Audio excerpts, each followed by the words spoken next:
Hello, and welcome to the Small Business Tax Savings Podcast, powered by Jetro and Associates. Get ready for another action-packed episode from our team that will help you save time, taxes, and keep more money in your pocket.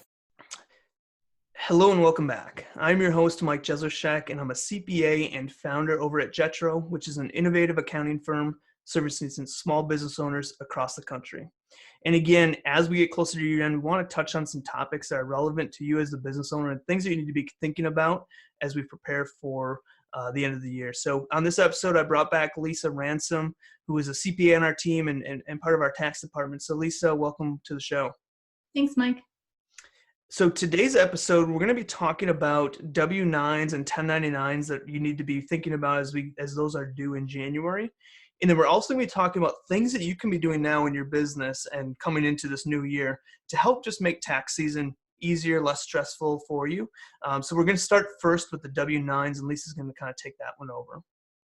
Yeah, so really important. Any contractors or vendors you pay through your business to help you out with miscellaneous tasks or different projects that you may be doing through your business, we will need to issue them a 1099 miscellaneous form at year end. So any payments in excess of $600 are those vendors whom you want to issue the 1099 miscellaneous form, and those are due on January 31st of the following year. So, and to get the information for these different vendors, we have them fill out what's called a Form W9. And basically that form just asks their personal information, their address, and EIN or social security number. And then with that information, we're able to put together a Form 1099 miscellaneous. And then on that form, you'll report any payments you paid them on a cash basis. So any payments that you paid them from January 1st to 12/31 of the same year is what you'll report as items on that form as expense items that they need to be aware of. Yeah, and I'll include a link to the W9 in our show notes so that you can download that if you want to. Again, it's anybody you paid in cumulative total $600 or more. Now, the big thing, too, to consider is that if they're international based, you paid it via credit card or PayPal or Venmo or something like that, 1099 is not required. But if you paid them via check, ACH, wire transfer, they're domestic, a 1099 would be required. Also, if you pay any kind of corporation, a C corporation or an S corporation, a 1099 is not required.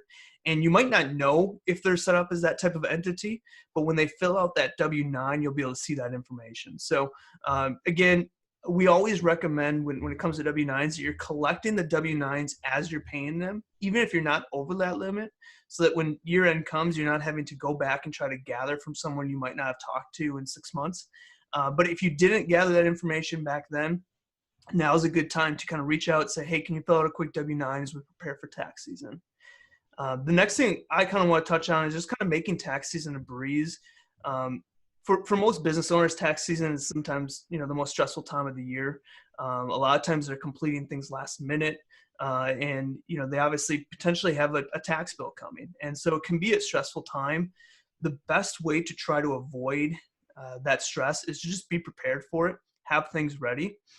So first things first, if you haven't done bookkeeping, take some time, set some time away in your schedule to do that now in December.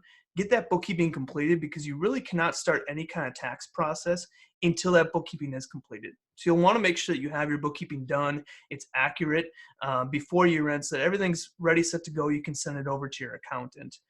With that bookkeeping, I recommend gathering all your expense receipts, put them into a file, again, just kind of writing on the receipt, what's it for, who's it for, what were you meeting about. That'll help back that up, as well as bank and credit card statements. So as you get closer to year end, gather all those bank and credit card statements throughout the year, put them in a file. You might not need them for tax return preparation, but it's just good to have on file so that if anything comes up down the road, it's easy to just access everything and you're not going back at that time, gathering all these kind of regular documents. And so when it comes to actually preparing your tax return, once January hits, you're going to start collecting a ton of different documents from various different vendors. And it's just important that you start to gather those documents as they come in. So examples of things that you might be collecting would be payroll documents, W-2 forms, 1099s. If you had paid any student loans, you'll have student loan interest forms that you'll want to report on your personal return. If you have a house, you'll have mortgage interest, real estate taxes. So these are all forms that you'll receive from organizations that you'll want to keep in record so that when you do prep your tax return, they're all ready to go and ready for you there. Other things that you might want to start collecting and actually calculating is if you had medical expenses. If you had a lot of medical expenses throughout the year, there's an opportunity for you to potentially get some deduction for that on your tax return. Now, with the new tax law, we don't see this as often anymore, but if you have a lot of medical expenses, you'll likely get something from it. So write down kind of what medical expenses you occurred throughout the year and the amounts that you have that total when it comes to tax time. Same thing with charitable contributions.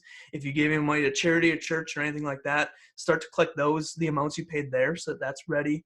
And childcare expenses. So if you had any children that you paid childcare expenses, there is a deduction on the federal return that you can use to deduct that. So calculate the amount of money that you paid for childcare to various entities and what entities those were. And then finally, estimated tax payments. So as a business owner, you're likely paying estimated taxes throughout the year. Just calculate those. Make sure you have a record of what you paid to the federal side and what you paid to the state side if your state has a state income tax, because that's just going to make things easier. You don't want to double pay taxes. If you miss one of those estimated tax payments and end up having to pay it twice, the IRS or state agency is likely going to catch it and give you that in a refund, but it might be a lot of money out of pocket. It might take a little while for that refund to come. So just be sure you're recording what estimated tax payments that you have. And finally, as you're gathering these documents, if you have any questions or worried about some type of deductions or have a question about a deduction or how this is reported on your tax return, just reach out to your tax accountant. Don't be afraid to contact them. They're here to help you. That's their goal, is to kind of make this as stressless as possible. So just some things to consider. Again, start collecting W9s so that you can prepare 1099s in January and have that all out before the deadline. The deadline for that is January 31st. And then start collecting your documents to help tax season a breeze. The biggest one, if you don't have any bookkeeping done, that's going to be your hardest and biggest hill to climb. So start that climbing now so you can kind of get that bookkeeping done here in 2019 before the new year. So thanks again for tuning into another episode, and I will see you next week. Now, one last thing before I go. Don't forget to check out our podcast website at www.taxsavingspodcast.com. That's taxsavingspodcast.com. This is a great resource to go and check out our most recent episodes, as well as find extra items if you want to take what we discuss here and dive deeper. Again, also join our Facebook group where we share tons of value, and you have the opportunity to bring situations you are faced with to the table, and we'll help you out in that Facebook group, and other business owners will support you as well. You can join by simply searching in Facebook for the Small Business Tax Secrets group. Again, it's a Facebook group called Small Business Tax Secrets, and there should be a group that pops up that you can join. This has been another episode of the Small Business Tax Savings Podcast from the team at Jetro and Associates. If you have any questions, feel free to email them. tax@jetrotax.com. We have packages for small business owners starting at just $75 a month. If you enjoyed our podcast, please take the time out to give us a 5-star review in iTunes or wherever you listen. This helps us to bring you useful tips to help you grow your small business. Thanks for listening and have a great day.